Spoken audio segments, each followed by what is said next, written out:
ये देश है वीर जवानों का, अलबेलों का, मस्तानों का। नमस्कार, इलेक्शन यात्रा आप देख रहे हैं, आपके साथ मैं हूं विद्यानाथ झा। इलेक्शन यात्रा आजमगढ़ में है और गौरव ने कहा कि ये देश है वीर और जवानों का, तो इसमें तो कोई दो राय नहीं है कि है। बताइए, वीर और जवानों का देश है ना हमारा? हाँ, तो इसी पर तो मैं आप लोगों की हामी चाहता था। विद्यानाथ झा मेरा नाम है। इलेक्शन यात्रा में लगातार आप देख रहे हैं कि हम अलग अलग लोकसभा क्षेत्रों में पहुंच रहे हैं और वहां के लोगों से तो बात करते ही हैं, और रोज जो बड़े बड़े मुद्दे बड़े बड़े नेता इस चुनाव में उठाते हैं और वो मुद्दा बन जाता है, उस पर भी बात करते हैं। देखिए, 4 चरण का चुनाव हो चुका है। बीजेपी कह रही है कि 270 सीट और बहुमत का आंकड़ा बीजेपी ने छू लिया है ना। दूसरी तरफ अखिलेश जी ने कहा कि रथ जो है वो धस नहीं गया है, फंस गया है बीजेपी का।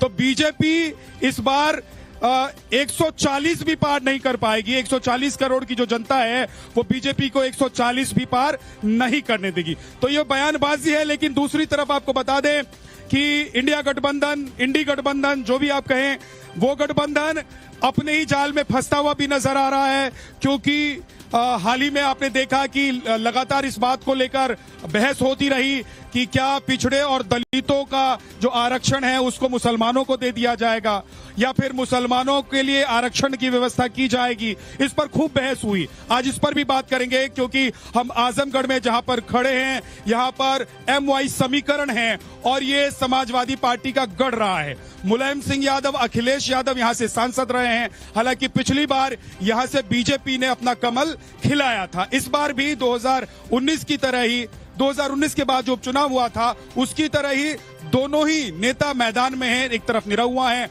और दूसरी तरफ धर्मेंद्र यादव है समाजवादी पार्टी से।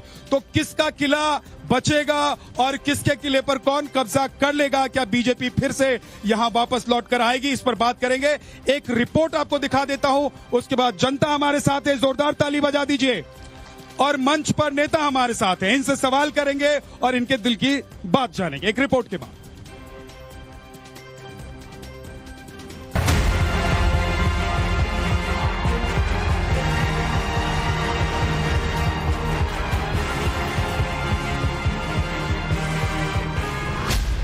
इस 380 सीट में मोदी जी 270 सीट लेकर पूर्ण बहुमत प्राप्त कर चुके हैं और आगे की लड़ाई 400 पार करने की है।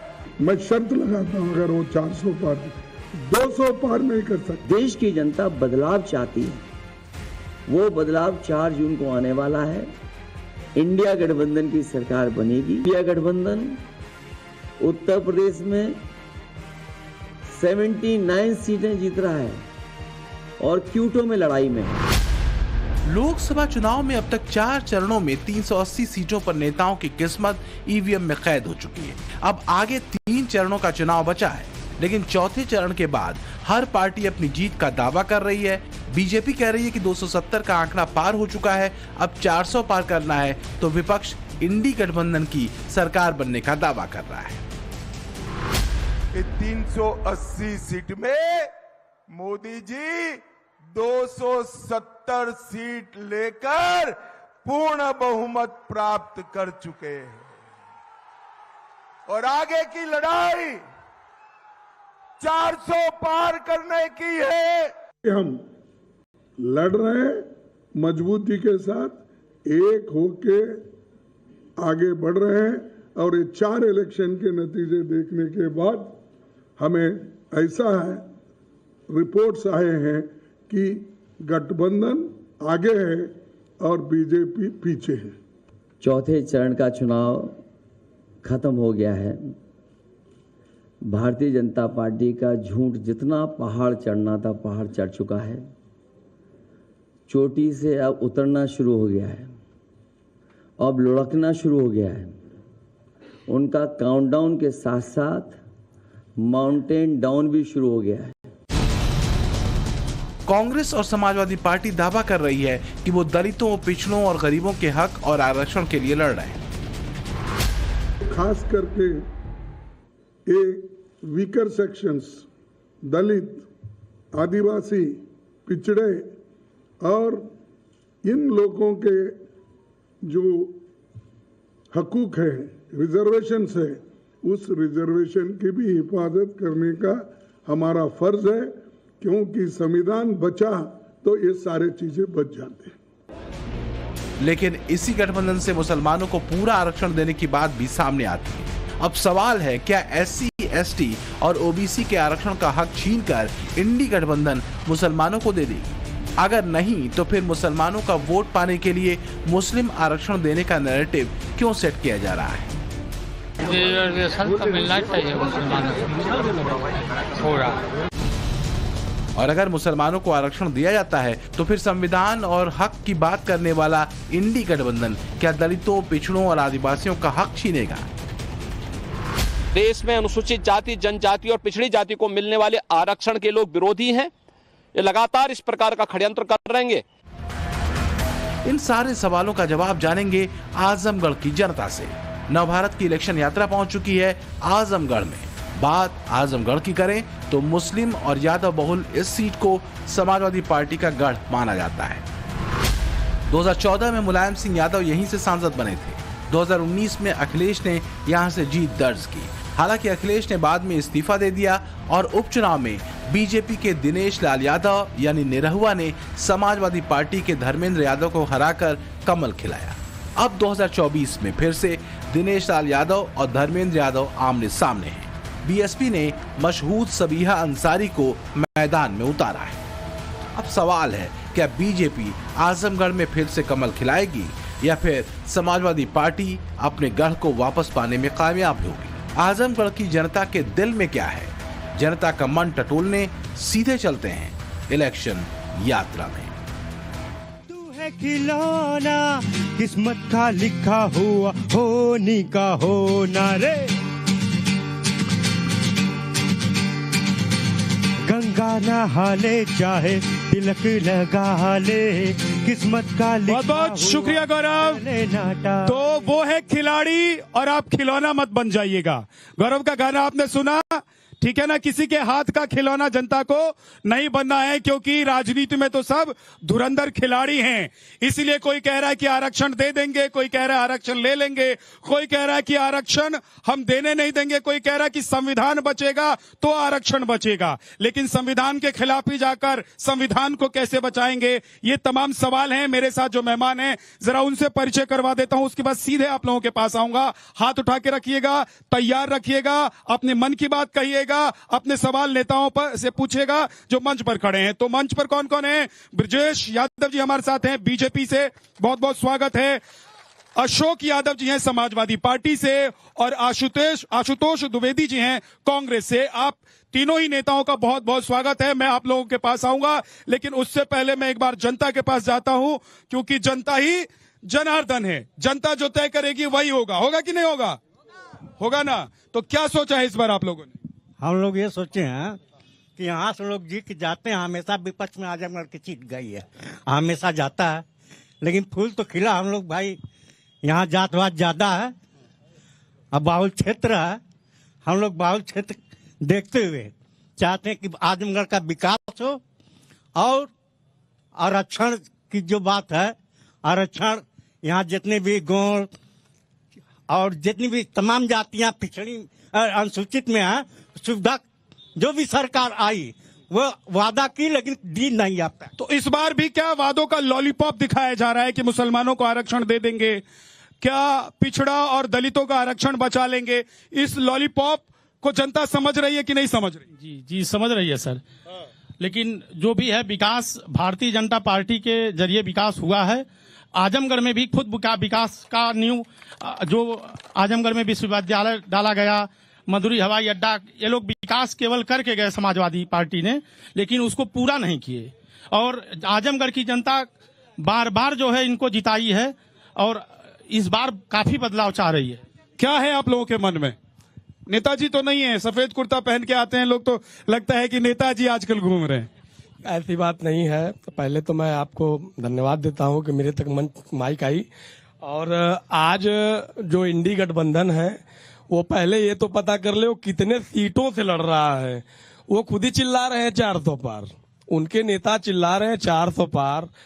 और अखिलेश जी का भी बयान आपने देखा है। सुबह में उनका बयान आया था खड़गे जी का कि हम 10 किलो राशन देंगे। कुछ दिन पहले इन्हीं के लोग चिल्ला रहे थे कि राशन से शासन नहीं चलेगा और 5 की जगह 10 दे रहे हैं। राशन से शासन नहीं चलेगा, लेकिन जब वोट चाहिए तो राशन भी देंगे और पैसा भी देंगे महीने में। क्या जी? मेरा समाजवादी पार्टी के अपने प्रवक्ता से एक सवाल है कि आप मुलायम सिंह ने जो आजमगढ़ के लिए किया उसके लिए हम सब उनका धन्यवाद करते हैं। आप कमिश्नरी दिया उसके लिए उनको बहुत बहुत साधुवाद है।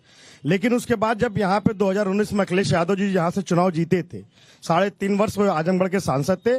सीधा सवाल है कि 5 काम उन्होंने अखिलेश यादव जी के जो निधि से हुआ हो आजमगढ़ की जनता के लिए हमको गिना दें। ठीक है, एक सेकंड। नहीं, आप बहस में नहीं आए, अपने मन की बात करने आए। हाँ, नाम बताइए। मेरा नाम विनायक सिंह है।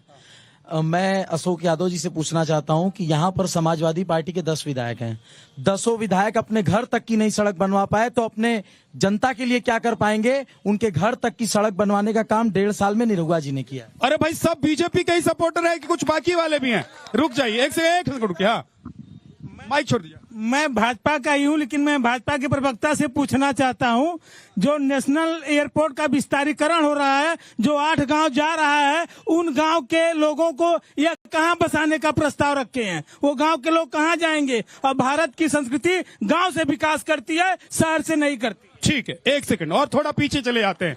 हाँ, 1 मिनट। हाँ जी। 13 महीने में जितना निरहुआ ने काम किया है, ये समाजवादी हो, कांग्रेस हो, 75 साल में वो काम नहीं किया हो। निरहुआ ने हवाई अड्डा बनवाया और पूर्वांचल विश्वविद्यालय बनवाया, गरीबों को राशन मिल रहा है, आयुष्मान कार्ड बन रहा है, गरीबों के लिए, किसान के लिए सम्मान निधि हो रही है और अनेक काम इस शासन में। ठीक है। हाँ सर, आपका जो कार्यक्रम शुरू हुआ तो एक गाना बजा था, यह देश है वीर जवानों का। मैं पूछना चाहता हूं अपने सभी प्रवक्ताओं से, जब यह देश वीर जवानों का है तो इस देश के नेताओं को पेंशन क्यों दी जाती है? क्यों दी जाती है? हमारे अरे वो भी तो कभी जवान रहे होंगे, वीरता दिखाई होगी। ठीक है, वो दिखाए हैं, लेकिन बॉर्डर पे जो हमारा पैरामिलिट्री का जवान है, हमारे पुलिस के साथी यहाँ हैं, हमारे सफाई कर्मचारी साथी हैं, उनको पुरानी पेंशन क्यों नहीं दी जा रही है? ठीक है, ये एक सवाल है।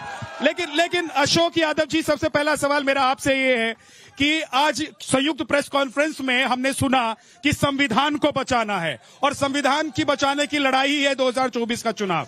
4 चरण का चुनाव हो चुका है। मेरा सवाल सीधा सीधा है कि आप लोग संविधान को कैसे बचाएंगे? मुसलमानों को आरक्षण देकर, यानी कि धर्म के आधार पर आरक्षण देकर आप लोग संविधान को बचाएंगे या दलितों और पिछड़ों का आरक्षण बचाकर संविधान को बचाएंगे? देखिए, आपने 2 सवाल किया। पहला सवाल आपने जो किया उसका जवाब यह है कि भारतीय जनता पार्टी के सहयोगी दल, जो कि देवगौड़ा जी की पार्टी है, उसने धर्म के आधार पर कर्नाटका में आरक्षण देने का काम किया। भाजपा आज उनके साथ है। दूसरा, जो तेलुगु देशम पार्टी चंद्रबाबू नायडू का, उन्होंने भी धर्म के आधार पर आरक्षण की वकालत की है। मोदी जी उनके साथ हैं। पहले तो ये जस्टिफाई करें। और दूसरी बात, आपने कहा पिछड़ों दलितों का आरक्षण, 69,000 सहायक शिक्षक भर्ती में जो पिछड़ों दलितों का आरक्षण योगी सरकार लूट के बैठी हो, कब वापस करेगी? 350 मेरे एक सवाल है अशोक भाई कि अगर आप लोग पिछड़ों और दलितों का आरक्षण उठाकर मुसलमानों को देंगे तो फिर यहाँ के यादवों के साथ अन्याय करेंगे, और अगर ये कह रहे हैं कि हम मुसलमानों को आरक्षण देंगे उधर से निकालकर या कहीं और से लाकर, तो जो संविधान संगत नहीं है तो आप उनको लॉलीपॉप दिखा रहे हैं सिर्फ।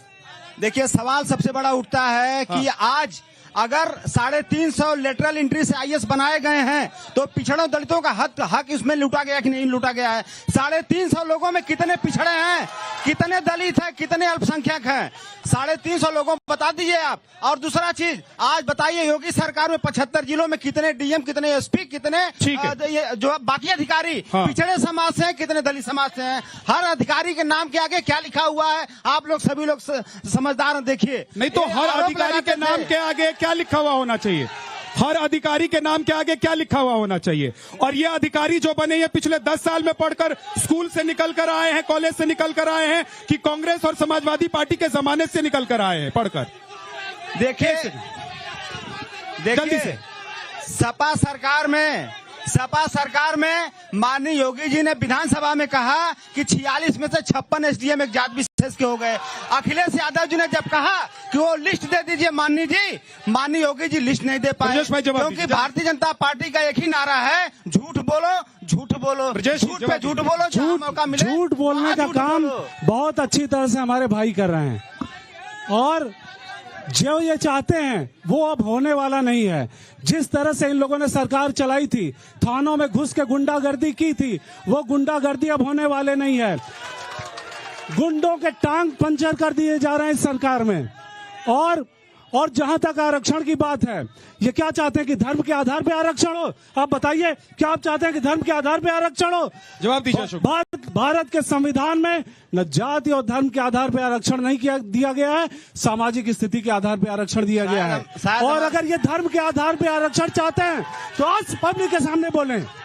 देखिए, हमारे मित्र को शायद इस बात का अभी ज्ञान नहीं है, मैंने इसके पहले बताया है कि कर्नाटक में देवगौड़ा जी की सरकार ने धर्म के आधार पे आरक्षण दिया। आप लोग गूगल करके क्या आप भी चाहते हैं कि धर्म के आधार पे आरक्षण हो? मोदी जी उनको क्यों नहीं अपने गठबंधन से आप चाहते हैं कि धर्म के आधार पे आरक्षण हो?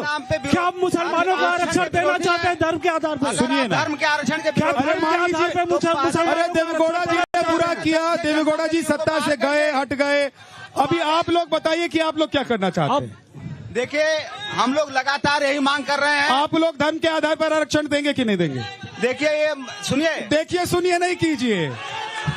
ऐसा है, ये धर्म के आधार पर आरक्षण देना चाहते हैं। सीधे सीधे बताइए कि धर्म के आधार पर आरक्षण देंगे कि नहीं देंगे, और नहीं तो ये लॉलीपॉप और नैरेटिव सेट करना बंद कर दीजिए। धर्म के आधार पे आज तक कोई सरकार, हमारी यूपी में 4 बार सरकार बनी है, कभी आरक्षण दिया गया? धर्म के आधार पे हमारी सरकार 4 बार यूपी। चलिए ठीक है, अब रुक जाइए। आशुतोष जी, आज खड़गे जी ने कहा कि ये संविधान बचाने का चुनाव है। संविधान तभी बचेगा, आपका आरक्षण तभी बचेगा जब संविधान बचेगा। तो संविधान खतरे में कहां है? आप लोग जब बात करते हैं कि मुसलमानों को आरक्षण देंगे, ओबीसी और दलित से निकाल कर देंगे, तो संविधान खतरे में पड़ता है कि संविधान आज खतरे में? देखिए विद्या जी, मैं ये आपको बताना चाहता हूं कि अभी जो बात आप इस मंच से कर रहे हैं, विद्या जी आप मेरे मित्र हैं, कि कॉन्स्टिट्यूशनल बात है ये। इस पर सुप्रीम कोर्ट ने ऑलरेडी अपनी फाइंडिंग्स दे रखी है। और जहां तक कांग्रेस का स्टैंड है, हमने अपने मैनिफेस्टो में जो कुछ भी कहा है वो साफ साफ कह दिया है। और अभी फिलहाल इस मंच पर मैं नहीं समझता हूं। तो मैनिफेस्टो में जो कहना था वो साफ साफ कह दिया है। मैं और इस खड़गे जी जो आज कह रहे हैं वो बरगला रहे हैं, विद्या जी, वो गुमराह कर रहे हैं क्या? विद्या जी, देखिए हमारे विद्या जी, जो प्राइम मिनिस्टर है हमारे, विद्या जी बोलने दीजिए, जो प्राइम मिनिस्टर है हमारे, वो प्राइम मिनिस्टर का काम है प्रेडिक्शन करना, और वो इसी तरह का प्रोजेक्शन देते हैं जिससे कि समाज में ध्रुवीकरण हो, हिंदू मुसलमान की बात हो। अभी मैं नहीं समझता हूं कि कॉन्स्टिट्यूशनल मसले पर इस तरीके के संवेदनशील मसले पे जा ही नहीं रहा हूं। नहीं, बिल्कुल ये गलत बात है विद्या जी कि वो जैसा प्रोजेक्शन दे रहे हैं, मैं नहीं समझता हूं कि वो वो सही कर रहे हैं। अभी लालू यादव ने जो कहा उससे सहमत, और अभी हमारे दोस्त ने कहा संविधान कॉन्स्टिट्यूशन पे मत जाइए, हम लोग कोर्ट में नहीं खड़े हैं, अदालत में नहीं खड़े हैं। लालू यादव जी तो आपके ही सहयोगी है ना? हाँ, लालू यादव सहयोगी है कि नहीं? आप बिल्कुल है ना? उन्होंने जो कहा उससे सहमत है? क्या उन्होंने संविधान में संशोधन कर दिया? क्या उन्होंने कहा कि मुसलमानों को आरक्षण दिया जाना चाहिए? तो कैसे देंगे बता दीजिए। अरे धर्म के अभी भी आपको मालूम है मुसलमानों की कई जातियों को अभी भी आरक्षण मिला हुआ है। मुसलमानों की कई जातियों को अभी भी आरक्षण मिला हुआ है। तो अब जो आप बात कर रहे हैं कि मुसलमानों को आरक्षण देंगे, हर मन से कह रहे हैं मुसलमानों को आरक्षण देंगे, कैसे देंगे बताइए? क्योंकि जिस कॉन्स्टिट्यूंसी में मैं खड़ा हूँ यहाँ पर मुस्लिम बड़ी संख्या में वोटर हैं। आप बताइए कि क्या कॉन्स्टिट्यूशनल संशोधन हो गया? क्या उन्होंने इंडिया आप लोग सिर्फ बात हवा हवाई बातें कर रहे हैं। इंडिया अलायंस के हवा हवाई बातें हैं ना, हवा हवाई बातें हैं जो लालू जी कर रहे हैं, जो खड़गे जी कर रहे हैं, ये हवा हवाई बातें हैं। ये सिर्फ मुसलमानों को रिझाने के लिए, ये हमको वोट दे दो, बाद में करेंगे, पुरानी पॉलिसी है। और वो दिन गए, वो दिन फाख्ता हुए। मैं आपको विद्या जी बोलते रहिए, मैं 2 लाइन में आपको बता देता हूँ। हाँ। समंदर ये तेरी खामोशियां कुछ और कहती है, जुबां कुछ भी कहे तेरी, मगर ये तेरे दामन पर लहू के रंग की बुलकारियां कुछ और कहती है। समझ लीजिए। आराम से, शोर नहीं, आराम से। पहले मैं सभी प्रवक्ताओं का धन्यवाद देता हूं। मैं बीजेपी प्रवक्ता से यह पूछना चाहता हूं कि आप जो बोल रहे हैं धर्म की राजनीति यहाँ हम नहीं करना चाह रहे हैं। हम यहाँ चाह रहे हैं कि हम बेरोजगारों का भी बात हो। मोदी जी अपने भाषण में बोले हैं हर साल 1.5 करोड़ रोजगार देने के लिए हम लोगों को पकौड़ा तलवा रहे हैं, MBA BBA और हम LLB करके पकौड़ा तलेंगे। आपका बच्चा पकौड़ा तलेगा? आप क्या करते हैं? LLB कर रहे हैं, लास्ट सेमेस्टर है, लेकिन अभी तक रोजगार नहीं मिला। MBA करने के बाद अरे एलएलबी वाले भैया रुको तो से, मैं आप लोगों के साथ हूं कि रोजगार होना चाहिए, फिर झगड़ा मत करो। अभी तुम वकील बने नहीं, अभी से शुरू हो गए, वकालत करना शुरू कर दिया। मैं कह रहा हूं कि पहले वकालत की पढ़ाई करोगे तभी तो रोजगार मिलेगा कि नहीं मिलेगा। आराम जो हो गया उसका नहीं। समस्या जो होती है यूपी में बहुत ज्यादा है। आराम से रहोगे तो पूछने दूंगा। सर यूपी में जो पेपर लीक समस्या हम बीजेपी प्रवक्ता से पूछना चाहते हैं। 5 साल में शिक्षक भर्ती नहीं, हम लोग बीएड किए हैं, प्रवक्ता एलएलबी किए हैं, MA कर रहे हैं, तो हम लोगों को रोजगार कम मिलेगा। सर मेरा एक क्वेश्चन इस मीडिया से है, क्या ये मीडिया बीजेपी का इंजेक्शन लगा के आती है? बस केवल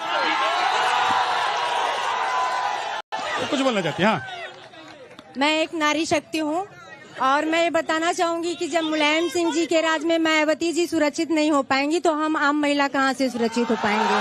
तो हम इस बार मोदी जी को नारी शक्ति सुरक्षा और सम्मान के लिए वोट करेंगे। ठीक है जी। बाबू जी खड़े हो जाइए, आइए, नाम बताइए। मेरा नाम जगदीश सिंह, सदर लोकसभा का मैं हूँ वोटर। अब मैं ये पूछना चाहता हूँ कि क्या 500 किलोमीटर दूर से जो बॉस हल्ला नहीं करना है, हल्ला नहीं भैया, आराम से अपनी बात करना, हल्ला नहीं करो। हाँ जी, मैं सपा के प्रवक्ता से पूछना चाहता हूँ, यह 500 किलोमीटर दूर से हमारे बीच में कैंडिडेट लिया के मरे हैं, क्या वो आजमगढ़ के भौगोलिक स्थिति को समझ रहे हैं या आजमगढ़ के विकास को किए हैं? इसके पहले पूर्व अखिलेश यादव जब यहाँ से चुनाव जीते थे वह यहाँ प्रमाण पत्र लेने तक नहीं आए, तो विकास। ठीक है, एक सेकंड, ये आपसे सवाल है अशोक जी, याद रखिएगा आपसे सवाल। मैं कहता हूँ ये भारत है, यहाँ भारत की संस्कृति है और इस संस्कृति में कमजोर वर्ग का रक्षण ही आरक्षण है। हम गाय को पहली चपाती खिलाते हैं, ये भी आरक्षण है। अब ये उसको धर्म से जोड़ करके देख लेंगे, ये हमारे संस्कार में है, ये हमारे संस्कृति में है। हम चींटी को वाटा खिलाते हैं, ये हमारे संस्कार में है। इसलिए हम धर्म के आधार पे आरक्षण नहीं करते, बल्कि हम ये योजना बहत जो हमारे गरीब हैं, जो हमारे इस तरह के लोग हैं, उनको आरक्षण देने की। ठीक, एक सेकंड। हाँ आराम से। हाँ, नाम बताइए। आशीष कुमार पांडे, उत्तर प्रदेश विद्युत आउटसोर्स मजदूर संघ का प्रदेश। हो गया, बात कर। मार्च 2023 में प्रदेश के ऊर्जा मंत्री महोदय ने 3000 कार्मिकों को निकाल के बाहर कर दिया आश्वासन के तौर पे, जो आज भूखमरी के शिकार हो गए। मैं भाजपा प्रवक्ता से पूछना चाहता हूँ कि ये कब तक बहाली करेंगे? ठीक, जिनके बल पर विश्व गुरु बनने का सपना देखा जा रहा है, उन अध्यापकों की पुरानी पेंशन कब बहाल होगी? और जो पुलिस के जवान खड़े हैं, या पुलिस के जवान जो खड़े हैं जिनको कुर्सी पे नसीब नहीं होती, जिसके साए में आप इंटरव्यू ले रहे हैं जनता का, उन्हें भी पुरानी पेंशन बहाल नहीं हो रही। ठीक। सर आराम से, मेरा कुछ सवाल है। मैं पूछना चाहता हूँ भाजपा के प्रवक्ता से कि जब यह देश वीर जवानों का है तो 16 साल की जो नौकरी थी, देश के जो बॉर्डर पर लोग देश को बचाने का काम कर रहे थे, उनको 4 साल की नौकरी आपने क्यों किया? ठीक है, अब रुकिए, एक सवाल समाजवादी पार्टी से है, उसका जवाब दीजिए जो उन्होंने पूछा था, और दूसरे का जवाब आप दीजिएगा। पहले समाजवादी पार्टी। देखिए, ऐसा है, ये लोग लगातार इस तरह का नैरेटिव बनाते हैं। हमारे धर्मेंद्र यादव जी के बारे में एक चीज आपको बता दूं, बदायूं में जब वो सांसद थे, उन्होंने अपना निजी घर बनाया था। आजमगढ़ में भी उन्होंने मकान नहीं, उन्होंने धर्मेंद्र जी की बात नहीं की, उन्होंने अखिलेश जी की बात की। जी, ये सीट अखिलेश जी 2019 में जीते थे, उससे पहले मुलायम जीते यहाँ पर। ये बता विद्या जी, यहाँ पे आजमगढ़ में आप जहाँ खड़े हैं वहाँ से 500 मीटर के अगल बगल जितना विकास दिख रहा है सब अखिलेश यादव जी की देन है। 500 मीटर के अगल बगल में सारा विकास अखिलेश यादव जी का है। यहाँ पे जो विकास की बातें करते हैं ये लोग और कहते हैं कि धर्मेंद्र जी की देन है या अखिलेश जी की देन है, यहाँ पे जब से दिनेश लाल यादव MP बने हैं, आप देखेंगे यहाँ की सड़कें चमकने लगी हैं। यहाँ पे हमने विश्वविद्यालय बनाया जो कि यहाँ के छात्रों की बहुत जरूरत थी। जल्दी से देखिए, मैं यहाँ के सपा और कांग्रेस जल्दी से दोनों से पूछना चाहता हूँ कि जिस समय सर्वजीत का सर फुटबॉल की तरह खेला जा रहा था, तब ये लोग कहाँ थे? चलिए, बहुत बहुत शुक्रिया, बहुत बहुत धन्यवाद। आजमगढ़ से आज इतना ही, कल बिहार में आपसे मुलाकात होगी।